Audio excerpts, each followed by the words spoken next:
to the first workshop of our 2021 freelancing series, which is focused on helping all of you explore and achieve your goals in the gig economy. I am Alan Kersner, Director of the Temple University Entrepreneurship Academy. But today I am here as someone who was in marketing the first 20 years of their career and did freelance consulting and international student education. But before we meet the rest of the panel, I want to tell you about the upcoming sessions and opportunities in this freelancing series. Okay. So a week from today, we're going to be covering money management. And as I mentioned at our Inspire panel a couple weeks ago, this is the one topic most cited by alumni that they wish they had learned more about before launching their freelancing career. And that'll be run by Carl Kraus, who's a consultant at the Small Business Development Center and someone very experienced in the freelance world. March 8th, we'll be covering legal issues that are always on top of people's minds. Do you need to form some type of formal organization? What type should it be? What are the benefits and risks? And also all about contracts, because anytime you sign a proposal, that is a contract. So we have a very talented and experienced lawyer who has worked with freelancers, artists, consultants over a number of years. On March 15th, we'll be working with you to start putting together the first 90 days of your business or the relaunch of your business. I am also very excited to say that for the first time ever, we are going to have a mini accelerator for a select group of 12 to 15 of you who are interested in launching or relaunching your business. And what this mini accelerator is going to be is actually have you learn and then practice in the real world how to build and communicate your brand and your products and services, how to price what you provide, how to sell face-to-face, which is critical, but something most of us hate, and many other things. And the culmination will be a session where those of you who are selected present your businesses to the Temple and Philadelphia community, and then are featured on a new Temple website that we will, or a page on the Temple website that we will launch to showcase either the artwork you're selling, the freelancing, the consulting, the tutoring, whatever it is you are doing. The way that the 12 or 15 participants in this mini accelerator will be chosen is a couple of things. Number one, including the initial Inspire session a couple weeks ago, you need to attend at least 3 of the 5 sessions we have. This could be number one. If you also attended the Inspire session a couple weeks ago, you're 2/3 of the way there. Okay?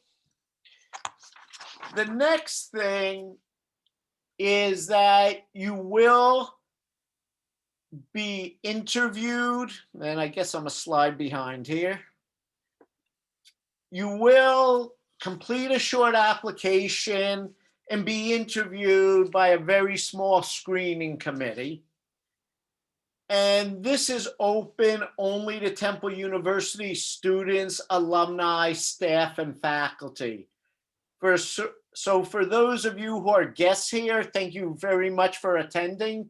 You're welcome to attend the rest of the sessions, but this initial mini accelerator is for Temple affiliated individuals only. Okay, so now to get to the reason why we're here today. We have two excellent panelists, and I'm going to let them introduce themselves. But the first is Melissa Alam, and second is Mandy Hammerstein. So before we move on, what I'd like to ask both of you, Melissa and Mandy, is talk about what you are doing now. And in a little bit, I'll ask you how you got there. But for now, tell us what you're doing currently. Cool. Thanks, Alan. I'll start, Mandy. So, hey, everybody. My name is Melissa Alam. I am a Temple alum. I was at Fox. I graduated in 2010, so a while ago. And I did marketing there, fell in love. I tell people that marketing was just the first A I got without cheating. So I thought I was pretty good at it. So I just stuck with it. I'm just obsessed with like advertising and design. And that's just led me to quit any full-time job I've ever had and just run my own business. And I run Alam Digital right now. So I'm the founder and creative director of a web design and branding agency. And I work with small businesses and entrepreneurs. And I help them make them look really dope, on the internet. So yeah, that is me. And currently I'm working on just a bunch of client work, a lot of websites, and I'm actually working on a course that I would like to launch soon, teaching others what I've learned as well. And I should say that Melissa's coming to us from Mexico City today. I forgot that part. Yes. Thanks, Helen. Very envious. Your turn, Mandy. My turn? Okay, I didn't want to interrupt. Oh no, I'm done. Okay, so you want me to talk about just what I'm working on right now, and then you'll ask Alan how I got here, or? Yeah, that'll be fine. Yeah. Okay, so the one client that's keeping me most busy right now is a celebrity chef named Nick Liberato. He starred on Bar Rescue and Restaurants on the Edge on Netflix. He's up for some awards on that most recent show. And he's launching a concept with national scaling plans in Stockton, New Jersey. And my role is I'm really doing some project management, brand oversight. So I would be working with somebody like Melissa, but we're just meeting now. So next time it's all about networking, and really public relations. Nick's team was concerned about being new to the area, and in Stockton, New Jersey, it's somewhat of a sleepy town, but a very cliquey town, if you will. You know, it's an old town. It's across the water from New Hope, PA. It's down the road or the river from Lambertville, New Jersey, and it's a very tight community. So they want to be conscientious of the community, what their wants are, what their needs are, what they'd like to see in a restaurant, and how it fits into their ideas. And I was the person to do that. And it was a nice honor. They heard about me through word of mouth for the other work that I've done within the Bucks County community, and really liked what they heard. So like Melissa, I'm definitely doing branding, but less visual, although that is my background from my undergraduate work. Branding in terms of how you communicate your message, how that's cohesive with your visual messaging, and what's that best foot that you want to put forward. I have worked with crisis communications, but mostly what I do is really thinking about with the clients on how to take those visions that they have streamline it, and get it to the next best level, and really engage, their audiences, or find their audiences for that matter. Lots of news work is involved, which is pretty challenging. And I'm a graduate from LaSalle University for my master's program. And years ago, and this is when Obama was being elected into office, and there were lots of case studies on public relations and how Obama even, became our president. And a lot of it had to do with, digital communications and the future of public relations, and how a lot is, becoming far more digital, and all that messaging that's involved. So, yeah. Great. So Melissa, you were a marketing student at Temple. It was your first day without whatever you said. I know you never would do that. Of But course. My bad. you could have gone and worked for a company. You could have done a lot of stuff. How and why did you end up basically as an independent consultant? Yeah. So after I graduated, I did go that route because that's what you're taught. And your parents are also forcing you to make money and move out, because I had to move back home. So that was a motivation for me, was like, I need to, figure out a career where I don't live with my parents as an adult.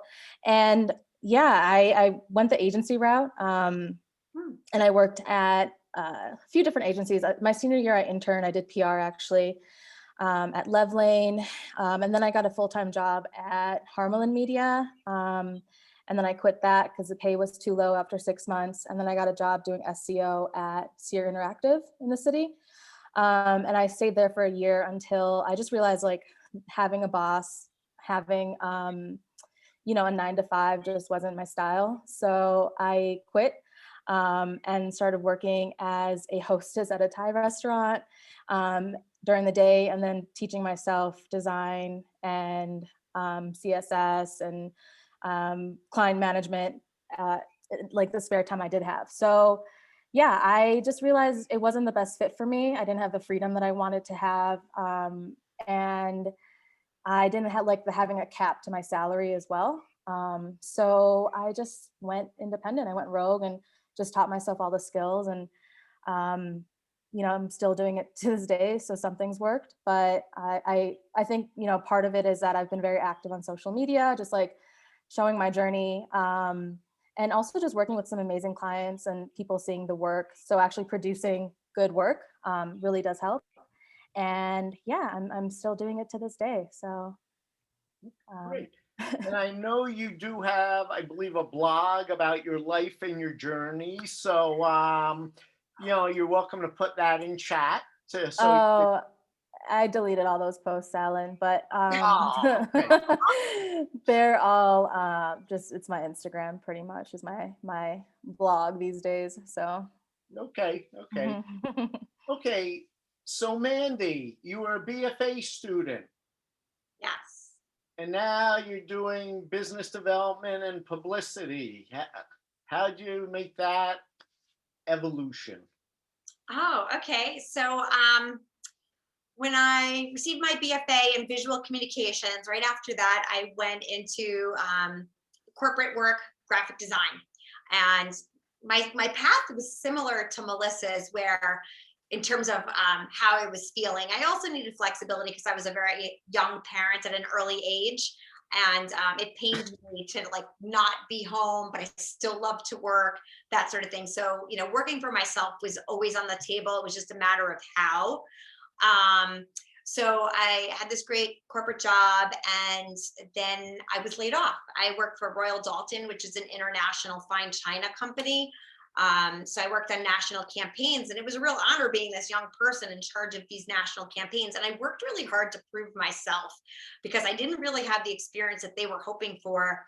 And I saw where they were wasting money and paying agencies to do all this graphic design work, and even just change some simple words on an ad, and they would spend $1,000 on something that was going to be in a national publication, but the ad was already established. And I said, I could be saving you guys a lot of money here. And I had a Macintosh computer at home. They did not have a Mac at the corporate office. And I did the design. I did everything that they would have needed and what they were paying for. And I presented it. Before I knew it, I was saving them like $300,000 on their advertising budget. So that felt really good. And then I had the confidence to really start entertaining in my mind about moving forward in my own business down the road. And then again, fast forward, I was laid off, and I was pretty savvy at the time. This is 20 years ago, by the way, designing a really competitive website where nobody else in the industry really had that going on. So before I knew it, I started doing a lot of work as a photographer, no less, because that was one of my skill sets in my undergraduate degree. And I couldn't get work in another corporate position because, like what Melissa was saying, you have these bills that need to be continuously paid. So, jumping in and becoming a freelancer and, just kind of thinking about how your future is going to look can be stressful. But I did have a bit of savings and some, unemployment actually that I was dealing with. And I had this security, even though it wasn't a ton.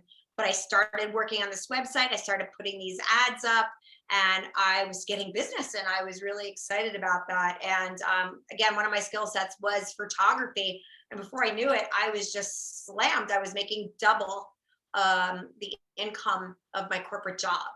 And I had 3 kids, and I was a single parent. Then that industry for photography, because I was doing graphic design, as I said, at my corporate job and photography, it was the photography that really took off. But this was before the advent of the prosumer market. And I started envisioning where technology was going to be taking professional photography. And I said, this is not a long-term plan, even though I did it for 10 years. And I went back to school, got my master's at LaSalle University, and just started networking like mad, and continued to freelance. I was already used to that freelancing model. Photography is now a skill, as my friend Carl, who's in on this Zoom meeting, told me. He's like, yeah, it's a great skill to have, but is it a business, Mandy? And we both know it's not really. I mean, it can be. It certainly can be, but I didn't have the wherewithal to really see it to that level. So public relations worked for me because I was doing visual communications. Then I got myself into business communication. So it really complemented the visual, what I do now. Okay, great. Okay, so today's session is on marketing. And marketing and selling are often very difficult for individuals, especially because it comes often to selling yourself and marketing yourself. So my question for each of you is, how do you define marketing for freelancers, consultants, solopreneurs? What is marketing and why is it important? And this could be a 40-minute answer, but let's try to keep them each to 3 minutes, because then we'll dive deeper into the elements of marketing you each specialize in. So what is marketing for the freelancer, or what is marketing for anything? For freelancers, consultants, and solopreneurs, what's marketing mean for them? Melissa, do you want to take a bite out of that first? Yes. Okay. So I would say it's putting yourself out there. I work with a lot of creatives. My friend network is primarily creatives that are just hustling their asses off. So yeah, it's really just putting yourself out there. I think with the come up of like TikTok and Instagram Reels right now, and how people can use them as like education, and people are getting clients and business, and like a lot of small businesses are going viral from them. It's really what I'm learning is like showing your face, being vulnerable, being authentic, telling people exactly what you need and how they can help out. And it's not the hardest formula, but sometimes, a lot of people are worried about getting in front of the camera, or what if I look dumb, or 5 other people are doing the same thing as me. That imposter syndrome comes up. So it's kind of, for me, marketing is putting yourself out there and being consistent with it as well. We're great. Yeah, consistency is huge. For me, I'm older school. I like to think of the seven different points or multiple points of marketing, where you think of your senses, for example, sight, sound, touch, all that stuff. So obviously there's not much touching going on these days, like handshaking, for instance, at a networking event. But pre-COVID, always very much about going out and networking, finding groups that work for me. Joining different chambers of commerces or organizational groups for my industries, that sort of thing, seeing what the overall dynamic is like in those rooms. And I started networking from a very early age. My dad forced me into sales when I was like 10 years old. And I had always had mixed feelings about it. But when I started networking for my own needs, I remember entering this room with this woman from Princeton, New Jersey. It was a Princeton event. She had the net worth of every individual in that room figured out, and she was beelining for all those people.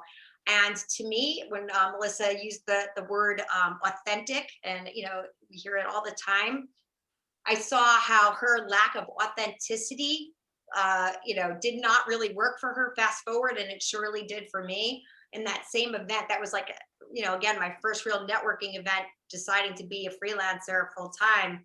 I wound up making some really powerful connections in that room that carried me to current day, because I said, I don't care what the net worth of these people are in this room. If I like them and we happen to have something in common, then maybe we'll work together, or we can introduce each other to other people who can help each other. And her career, really is non-existent. And so anyway, I kind of digress, but it really just, for me, it's been word of mouth, social media, as Melissa said, being authentic that way, letting people take the journey with you. You can inspire them. You could gain trust, all of that good stuff. And I do find I've had with clients where they get a little too authentic, a little too real. There's got to be a healthy balance, where you want to uplift people, you don't want to depress them. And I had a client who was like, she was getting sympathy sales because the stuff that she was sharing, it was just too much, So, and I think sometimes, if we overshare, people might think that's disingenuous too, and that you're just, hey, I was living in my car for 6 months, and now I have all this money. I want to share my secret with you. That comes off so phony to me, and I think it does with the overall audience. But Okay. Sorry. Yeah. So anyway, and then print and digital and all that good stuff. But it's really those relationships. Okay. All right. Good. So we're going to do a deep dive. So I'm going to share my screen here for a minute, and because I want to talk about positioning. So, what sorry. Let me get this squared away. Okay, so I agree with everything that Melissa and Mandy said. To me, marketing, especially if you're on your own, is basically the most important thing is figuring out what you stand for and what you offer, how it is different from what other people or companies offer, and then determining how to persuasively communicate that. So one part, and we're not going to go into detail now, but I at least want to share the next 3 slides to get you all thinking. This is something we will spend a lot of time on in the mini accelerator as you work with individual mentors. And I strongly recommend that you start thinking about a positioning statement, because it forces you to really think about what is it that you offer? Who do you want to offer it to? Who needs what you are offering? And so just a couple quick things. It's really what you do and why anyone would care. And when I say anyone, I mean a potential customer. And for those of you who have had me in class, you've heard this already, but redundancy is good. It's also what you provide, just not physically and functionally, but socially and emotionally.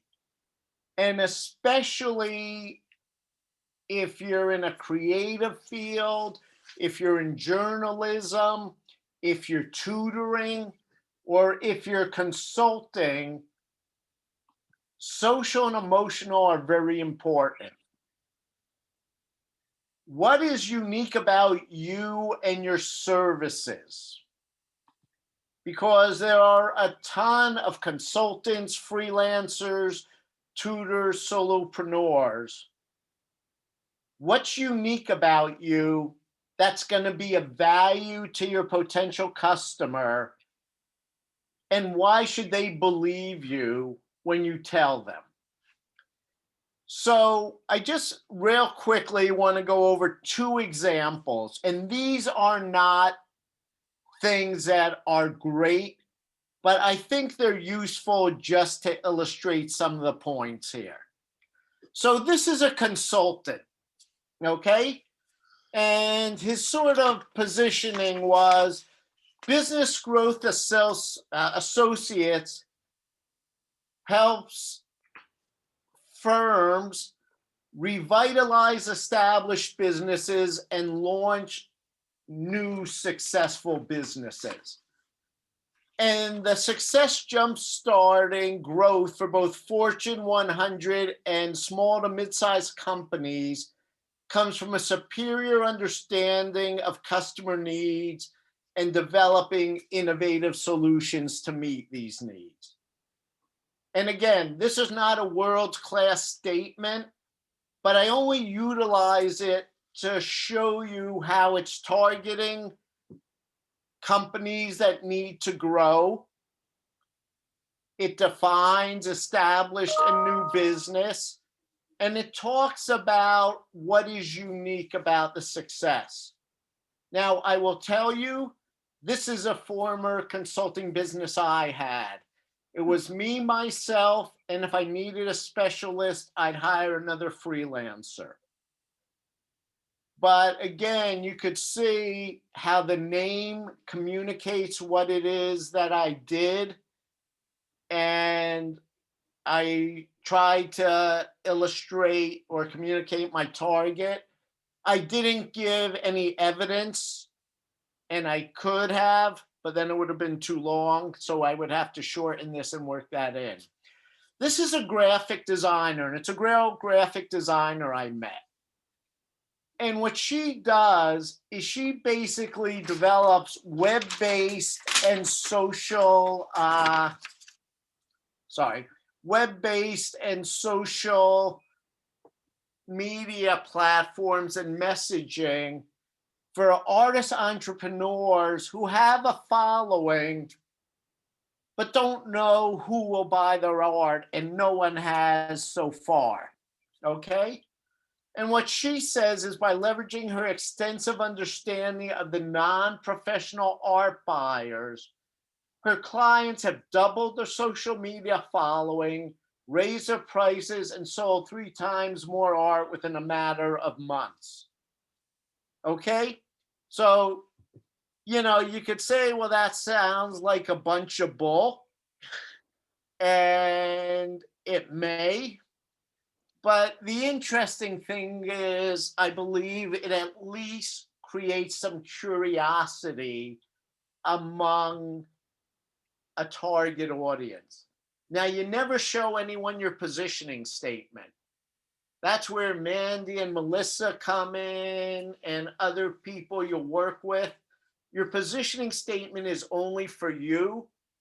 But I would say that before you start your marketing efforts, you've got to know what you are, who you are, what you offer, and who you're offering it to. Okay, so Melissa, you are a digital marketing specialist, correct? Today I am.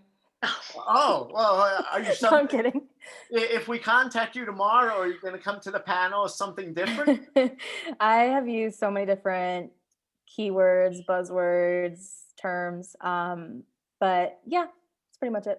Yes. Okay. And it's an interesting point, Melissa, because you may be doing similar things, but how you define yourself to different potential customers or audiences, may very much vary.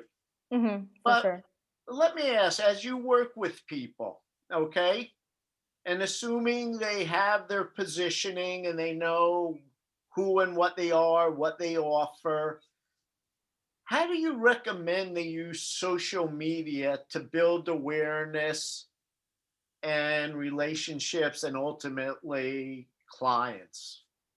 Yeah, I mean, I wouldn't recommend social media for every business. I've definitely had clients when I was working, um, when I did have full-time jobs working at agencies that were very boring industries, that probably wouldn't have made an impact on social media. If anything, their best bet would have been probably LinkedIn. So I don't recommend social media for everyone, especially if you can't be consistent with it, because consistency is key. But I would definitely start out by figuring out who your audience is, and then also what are kind of like your content pillars or buckets slash categories that you can be consistent with. So for some clients that I've managed social media for, I use a lot of storytelling. So that would be a content bucket. I ran social media for a restaurant where I would interview some of the staff. So seeing like the storytelling behind the scenes and learning those stories that you wouldn't get to know because you're just ordering a muffin and leaving. So storytelling is a great bucket or pillar. And then there's education. And that's where like TikTok and Reels would come in. And that's where you can really educate your consumer clientele with exactly who you are, what you do, what are current trends in your industry, all that stuff. So education, storytelling, and what else? Inspo or lifestyle content. So those are just kind of like images, I'd say, that look good on your feed, because you also need to have like visually a very attractive Instagram feed. Otherwise, it might not connect with people. So that is very important. To sometimes fill in that inspiration, and just have fun with it as well, because if you're too serious, it's going to come off. So something I do like to tell clients is that they should have like a balance between, salesy content and then also fun, inspirational, other content that's not just like buy my stuff or hire me. So I'd say like a good ratio would be like 30%, 40% salesy, 60% other content. So whatever that is for your industry, you'd have to figure that out with a specialist or a strategist. But yeah, number one thing is have fun with social media, because it's supposed to be social. Oh, and also respond to people all the time, even if it's negative press. I see a lot of, I don't know if you guys saw the Mahjong line that came out. It was 3 women that created their take on a classic Chinese game called Mahjong. And it went like, it was just like not the best thing for them to do, because they have no background in it. And they, and their branding agency, actually they blocked me, but they cut off their comments so people couldn't respond.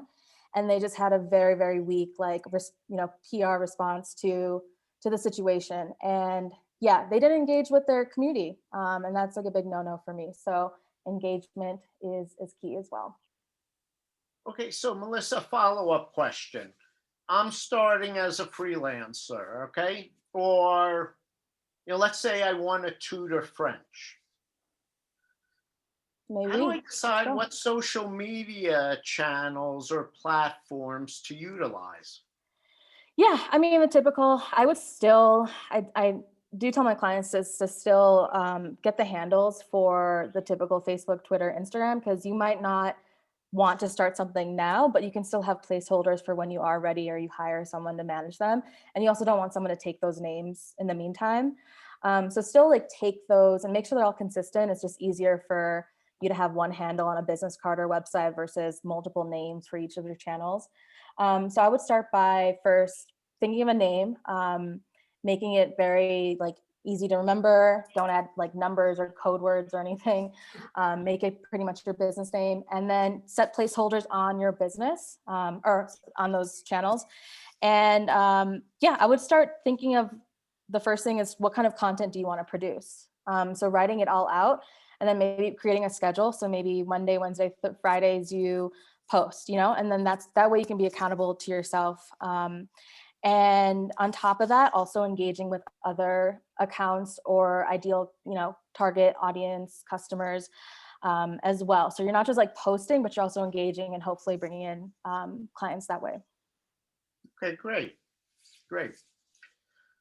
So Mandy, you were talking before about connections. Yeah. And I think you may not have used the term, but networking, I think, was a central element. Mhm. Now, when you and I had spoken previously, you had told me that you were a very shy person at one point. And I think, as we've all seen right now over the past 40 minutes, you don't seem that shy. And it seems, as you tell your story, that you've been an amazingly effective networker. And I know in the past, one of the things when we do these workshops is a lot of people are very shy and very uncomfortable networking. So Right. can you define networking and how you went from, quote, a shy young woman to a very effective and successful networker? Okay, good question. Let's see here. For me personally, the one thing that like just eases me up right away before I'll go to an event, just driving over, I'll listen to the comedy channel. I'll just loosen myself up. I'll listen to positive music, all that kind of thing. These are just little like psychological tricks I'll play on myself, and that really does help. But the thing when I'm going out there and networking, it's almost like the golden rule. Just treat people how you want to be treated. I never want to come off like that used car salesperson. And just like when you're a younger person in school, like you connect with certain beings, you could do that in the networking environment too. It may take some time, but just showing up, as we've always heard, just showing up, and just eventually getting comfortable with those familiar faces, eye contact, when we can shake hands, and be an eavesdropper. That's how I've really connected with people. And I'll excuse myself and ask for forgiveness, but say something like, "I'm so sorry. Don't think I'm rude, but I was listening to your conversation over here and it was so interesting." And I'll repeat what I heard and why it caught my attention. And before you know it, we're getting into a story together. And I do it in a very gracious way, where I try not to insult anybody, and I've never had anybody insulted. If anything, they're flattered that I cared that much to listen to what they've got going on. That's exciting, in the room, in a networking room where they're talking about their latest opening or their latest project, yeah. Hey, so Mandy, I'm going to press you a little bit. Okay. How do you get the guts to go up and overhear or listen and introduce yourself? I'll use, this is going to sound a little corny, but, I'll go over to the bar, or I'll go over to the, the corner where the cheese spread is, and I'll see people gathering and I'll make excuses, to get over there. And, but again, I can tell by body language. You have to be a really good reader on body language, and maybe from my photography background, that's helped. You could tell how somebody's standing, how they're looking around the room, if they're open to communication. So reading those people and trying to relate to them. There's usually something about somebody you can scan and relate to them maybe one way or another. And, connect over something as simple as that. "Hey, we're the only two women in this whole room. Can you believe it? Blah, blah, blah." Something, as simple as that. And then before you know it, you're sharing why you're both there for the evening, "Oh, and have you met this person, or have you heard about that?" But yeah, sometimes I just like imagine myself jumping in the pool and holding my nose and just going for it. Like, just stop thinking. If you overthink it, that's when you get into too much trouble at times. Yeah, a good point, because sometimes we all get ourselves so worked up, but the worst you could do is have someone not want to talk to you and you move on somewhere. Yeah, exactly.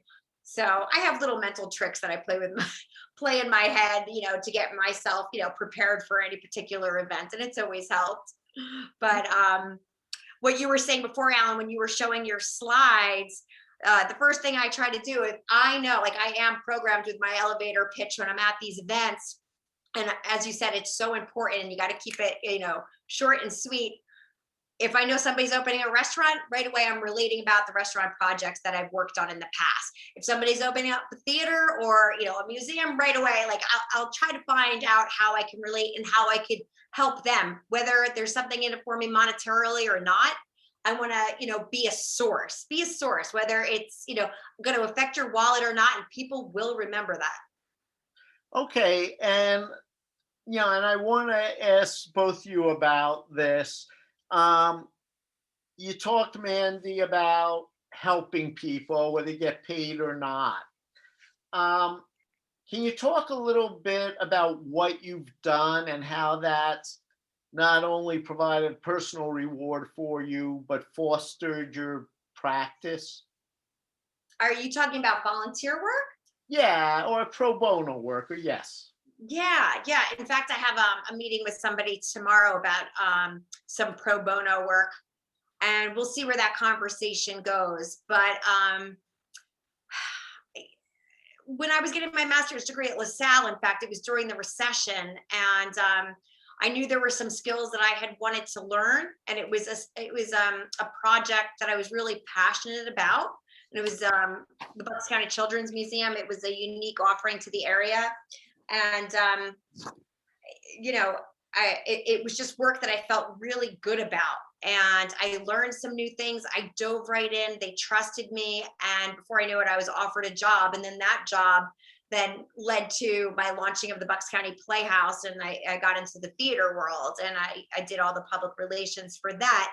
But I found myself doing a lot of work that I was not getting paid for. And at times that would bug me, but on the flip side, it was rewarding, and I took a lot of pride in that. And people, not everybody appreciates it, but on the flip side, sometimes the right people can, and it can elevate you, to the next level. But I recommend, if you're going to consider volunteering to advance your own mission, go with an organization that pulls on your heartstrings, so it doesn't feel like work so much, and you could get excited about it and meet the right people, and you'll be exposed to like-minded people, and they'll see how you hustle, or how you work for a cause and that sort of thing, and they'll appreciate it and call you in on other projects maybe down the road. And that's happened to me. So Great. And Melissa, I know you said you've done a lot at Temple, but I think you may also have said you're actually down in Mexico City doing some volunteer work. Is that correct? No, I'm not doing any volunteer work. I'm still working on client work here. Okay. But definitely more of a work-life balance here than stuck in my apartment. So, but I just want to piggyback off of that. I'm actually starting something.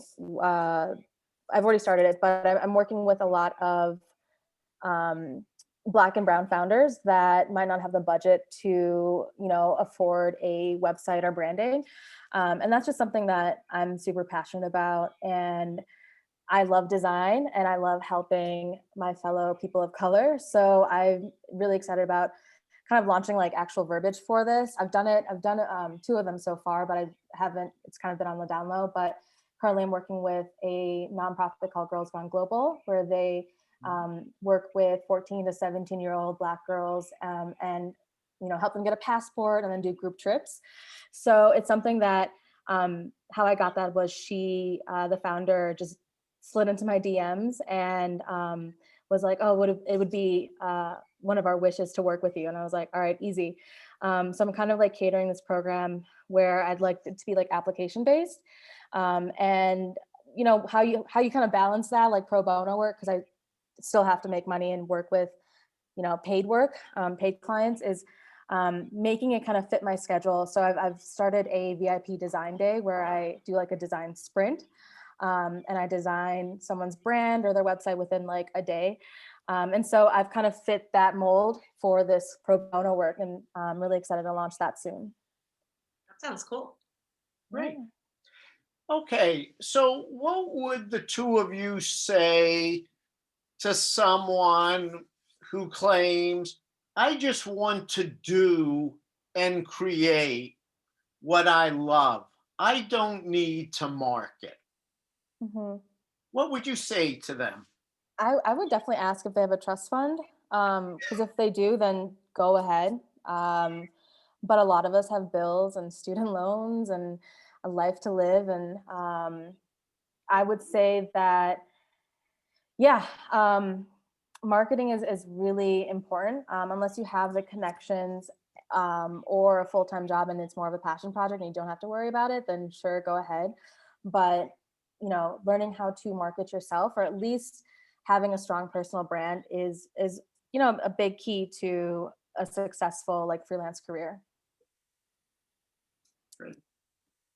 For me, I get clients who basically come from that corner, and either they have to have a budget to hire someone like myself and Melissa, or they have to be willing maybe to barter. So if they have something that's really great and valuable, or maybe, as I was saying before, our audience are logged in here tonight, some sort of creative equity stake that they can offer in exchange, like a sweat equity partnership with somebody that they have a great dynamic with. Like, hey, I'm going to be the person who executes all these widgets all day long. I love it. I'm like the mad scientist making these widgets.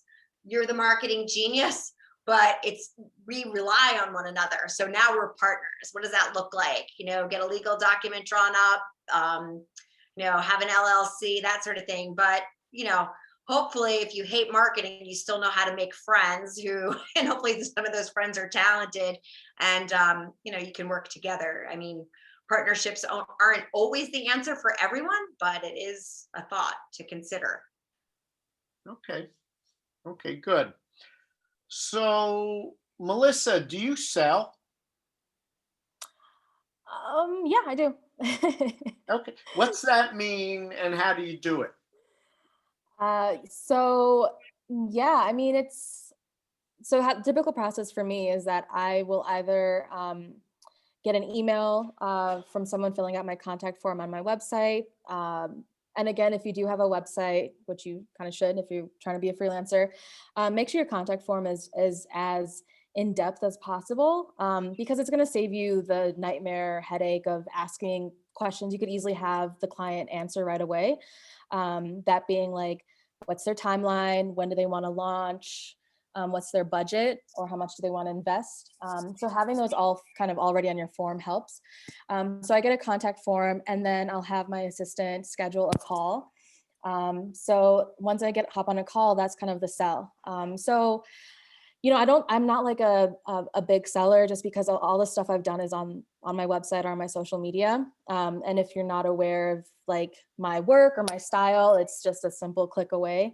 So I'm not trying to sell anyone. I'm not trying to beg for business. But I am there to answer questions. And, that's why I also created a specific service for people with lower budgets, which is my VIP design day. So if anything, I'll try and sell that when people are like, oh, I don't have, 5, 6, 10K for my rebrand and web design. And I'll offer them this one day offer as well. And that sell is a lot of verbiage on my website where I've just really thought it out. And I direct them there. I try and put as much information on my website and make my website work for me, versus me having to convince people to work with me, because I don't need to do that at this point in my career, nor do I have time for that. So yeah, but I think earlier in my freelance career, I did try and sell a lot. I'd go to events, like Mandy said. I wasn't super salesy, but I'd make my presence known, and they could look me up after and see what I do, and hire me if they wanted to. But yeah, the sell is, you just have to be really confident in what you're talking about, confident in your craft and talent. And know that if this client says no, there's going to be someone that says yes tomorrow, next week, next month. So clients are everywhere. It's not something to be too hard on yourself about. But yeah, just keep working hard and keep doing great work, and you'll get the clients that you want. Great. Same question for you, Mandy. Yes, I definitely sell.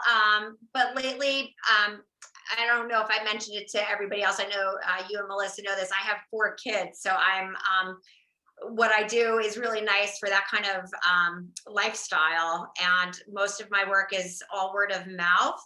But what I do, because I don't do your traditional advertising, I say traditional, I don't pay for like ads on the internet or social media ads or anything like that. But what I do is what people will reference as maybe say inbound marketing. I'll keep my blog current, and then I have my e-blast that goes out, and I'll just write some great stories. I'll write about other business happenings, mostly culturally related, arts and culture related, that does tie into my business.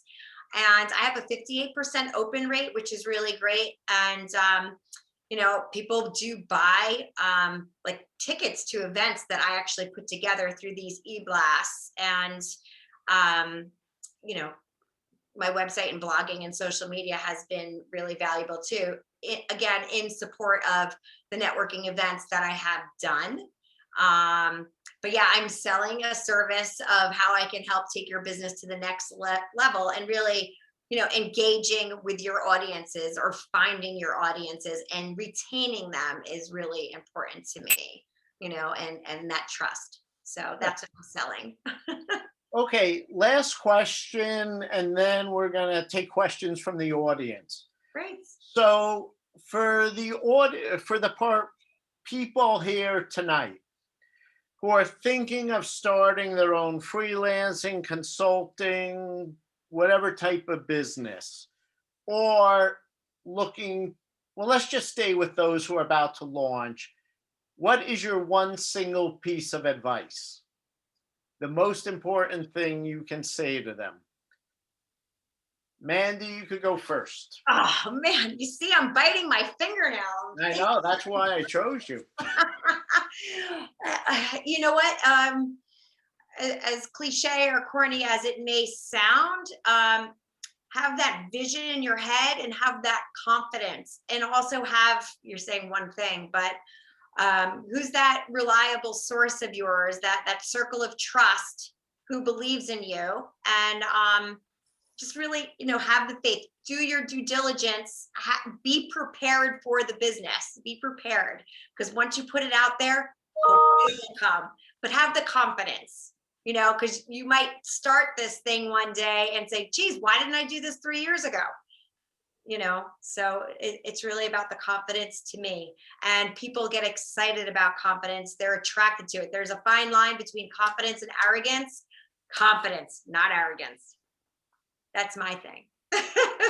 All right, Melissa, how about your one thing? I would say to be organized. Oh yeah. Yeah, with your money, with your deliverables, with your onboarding process for your clients, just be really organized, because you have to be your own boss. Okay, great. Then you're more efficient. Mm-hmm. Okay, so I'm going to share my screen for a second here.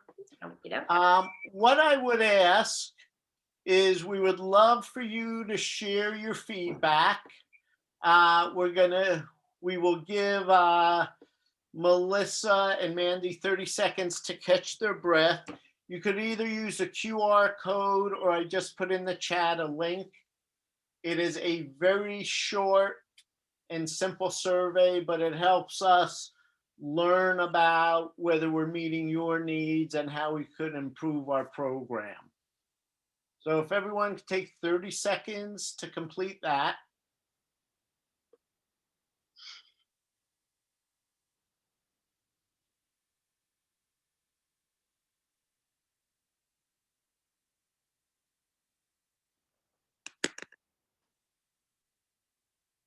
Okay, stop sharing for a second. Okay, So do we have any questions? Don't be shy. Yeah, see, we have shy people here. Well, if we don't get questions in a couple minutes, I have questions. So, oh, here we go. Cool. Okay, so what do you do when your clients ask for a service you don't know how to provide? Ow. Hey, Stephen. I can jump in on that. So if it's something that's, something that I think I can figure out, then I'll just say yes and then teach myself. I've taught myself everything else, so why not? But if it's completely out of my wheelhouse, or if it's something I just don't have time for, then I'll either recommend them another freelancer or contractor to get in touch with. So that they can just work with that person. So if it's like videography or, animation and that stuff that I don't do, I'll refer them. Or if it's something that I want to also profit off of, I will hire that person under my agency, and then offer that service to the client. So there's a few things. And then I'll get a cut of that as well. If it's something I want to manage, I'll get a cut of that. And then the last option is just saying, no, you don't provide it, and then having the client find it on their own. Okay, great. So one of the things we know is that when you're a freelancer or a consultant or anything, you have some successes, but you also have a lot of failures, right? It's sort of a bit of a roller coaster. What are your tips with dealing with failure without losing your confidence? I can answer that. Just think of the nature of human relationships in general, and you're just not going to be everybody's fan and vice versa. And try not to take it personal. But on the flip side, do a critique of where maybe you went wrong, if you think you did, if you were dealing with a rational person, and or you just weren't meeting the expectations that you were hoping for. And be easy on yourself and know that you are learning, you are growing, and strive to be better next time. Really try not to beat yourself up, and always try to bow out gracefully, and perhaps bring in other people. If you sense something's going in that direction, try to prevent it, and rely on fellow professionals to either give you advice or join in on the project. I had a subcontractor that I'm dealing with right now who I witnessed doing that, and I really respected it. Melissa may be able to weigh in from another perspective there, but be gentle on yourself. Yeah, that question from Colin. I mean, definitely. It's finding clients is a lot like also dating. So it's like, how do you deal with that with failure and constant disappointment of like, sorry, I have a friend in here, of swiping right on clients and them not swiping back on you. You just have to keep going. And if not, you try something new, you try a different approach. You try a different method of reaching out to clients, reach out to friends, see who's in your network that could potentially refer more clients to you. So you really have to get crafty. I mean, freelancing and running your own business isn't like a straightforward, path. It's those memes you see with like all the squiggles and everything. That's entrepreneurship. And so I failed multiple times. I've started businesses, closed businesses, gotten press, not gotten press. I mean, it's like a roller coaster, but I wouldn't change it for the world because I'm in charge of my own career and the work I want to do. And you can always pivot as well. So yeah, just keep going. Okay, good. So another question, and these are great questions, by the way. So if you're a multifaceted creative, such as an artist, actor, musician, do you recommend separate pages and sites for each? Because, this individual is concerned about confusing potential clients, but there's also inherent in doing everything differently an inefficiency and a greater expense. Yeah, I'll go ahead, Randy. I was going to refer it to you, but I do have a lot of experience in entertainment, dealing with musicians and theater folk and that sort of thing. But coming from a website perspective, which I can also weigh in on, that's what Melissa does day in, day out. So I'll let her touch upon that first on how to categorize it, and then I'll just contribute where I feel I might need to.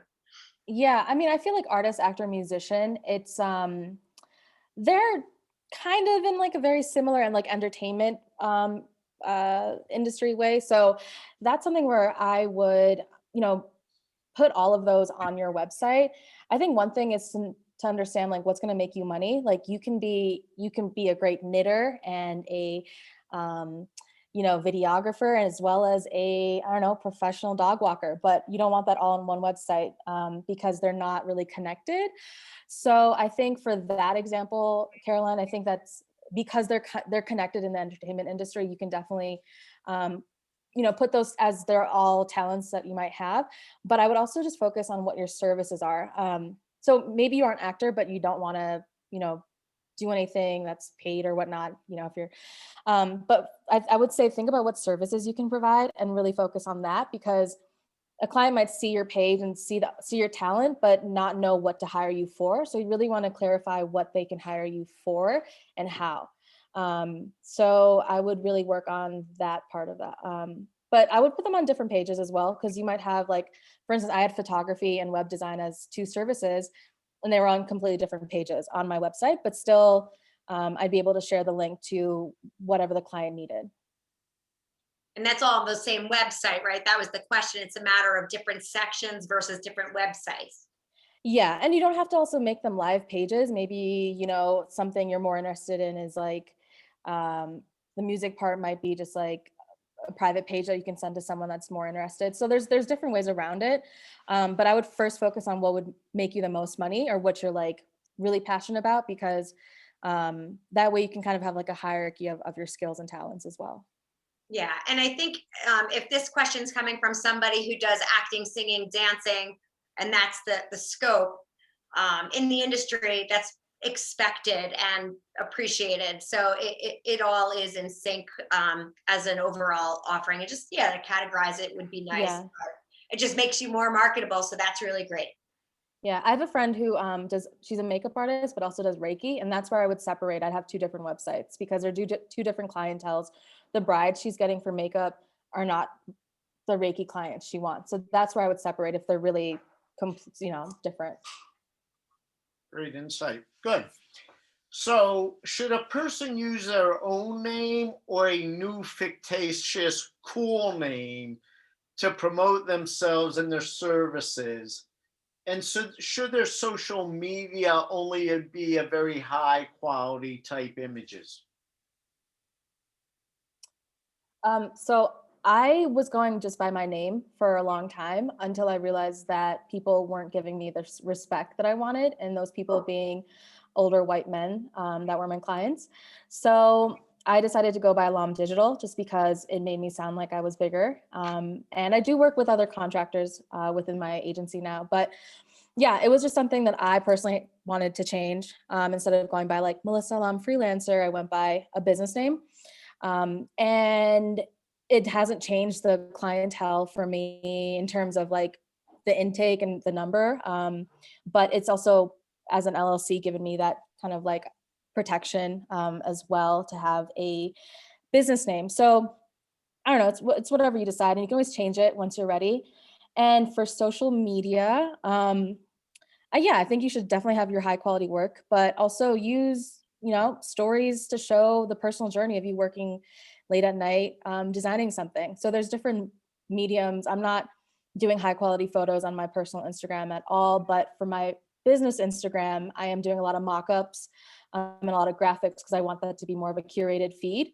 Because my business Instagram is working as a portfolio page when people are too lazy to visit my website. So the work you put out is what people are going to see. So, if that means it's an iPhone photo of you sketching out an image, sure, post that, but also mix it in with high quality as well, or like the final product. So mixing in from the beginning of a journey with the client to the end final result is also key.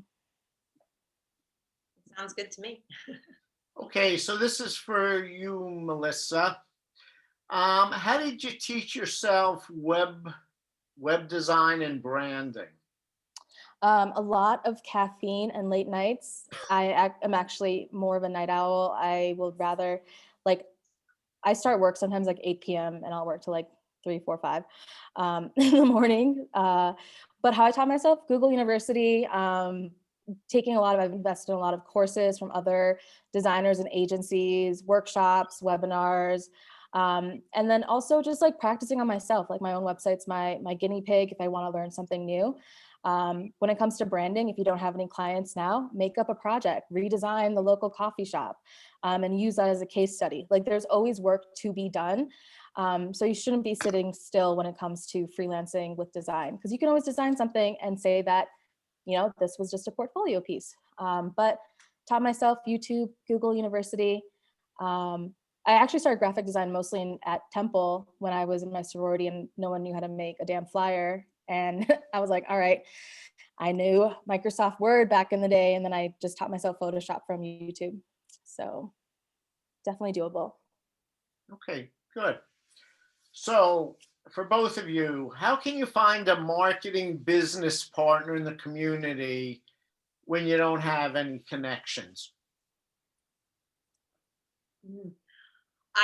For me, if I'm at a loss, I'll, for somebody to fill a void professionally, I put it on my personal social media, whether that be LinkedIn or Facebook. And I get a lot of DMs and a lot of great resources are sent to me that way from people who I know and trust, or people who I have an acquaintance with. So that's actually really worked out for me.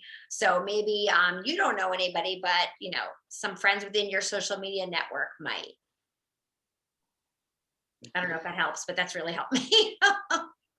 I'd also say start with like maybe a smaller project, just so you can see how you guys vibe and work together before committing to like a full, blown out project. So yeah, find someone that you like their style of marketing, you've seen their client work, yeah, you like their design, all that stuff. And then start with a small project and before you commit.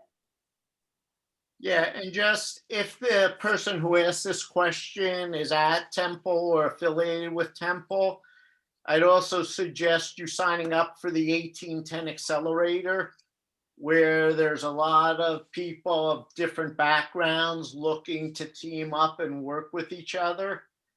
And also, and if you send an email, and I'll give you my email address later, we also have a platform called Startup Tree, which connects entrepreneurs all over the country from all different backgrounds. And it's great to find the expertise or people with the expertise you're looking for. Hey, Alan, it's Lindsay. Evan is actually chatting the link to the 1810 member accelerator application form, and he's also going to chat the link to sign up on Startup Tree. Great, thank you. You got it. Oh, yeah, that was one thing about networking when I was in college, for my undergrad and graduate peers. Talk to your peers and help one another out that way. And you could even start a freelancing business with your peers in your classes. I mean, who knows? So yeah, your college is the greatest resource. It really is. Okay. Yeah. Great. So the next question is, how did you gain high profile clients as a young person in your industry? And if I could sort of read between the lines, how do you establish credibility and expertise and a track record when you may have 10 or 20, 30 years less experience than other people in your field?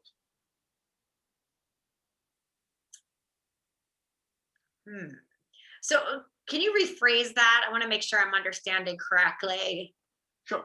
So the exact question is, how did you gain high profile clients Oh, okay. as a young